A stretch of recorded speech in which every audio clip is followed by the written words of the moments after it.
Агрокүч холдинги журналистларга холдинг составындагы предприятияларга пресс-турларны еш уздыра. 7 октябрда турның чираттагысы Зей элеваторында оештырылды. Тулысынча заманча технологияларга курылган 150 мең тонна ашлык сыйдырышлы әлеге элеваторга Идел буе округында тиңнәр юк.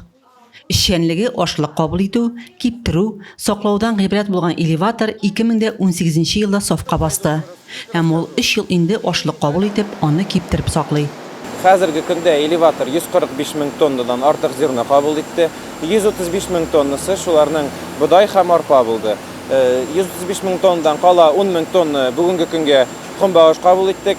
Һәм дә алдагы көннәрдә тагын 20 мең тонна кабул итәргә планнар да бар. Һәм шулай да 10 мең тонна кукуруз кабул итәргә план. Журналистлар кабул итү пункты, лаборатория, үлчәү хуҗалыгы, ашлыкны кабул итү, киптерү һәм чистарту урыны, саклау зонасы, элеватор белән идарә итү пункты белән танышты. Соңгы объектны элеваторның йөрәге дип тә йөртәләр. Ул кабул итү һәм килгән продукцияга анализ ясаудан башлап, кулланучыга озатканга кадәр булган барлык җитештерү процессын контрольдә тотарга мөмкинлек бирә. Кыскасы, элеваторның һәр объекты яңа технологиялар белән тәэмин ителгән. Югары дәрәҗәдә автоматлаштырылган. Элеваторда барлыгы 45, сезон вакытында исә 80 кеше эшли.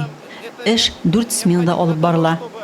Предприятие эшчәнлеген җәелдерә барып, яңа технологиялар куллануны өстенлекле итә.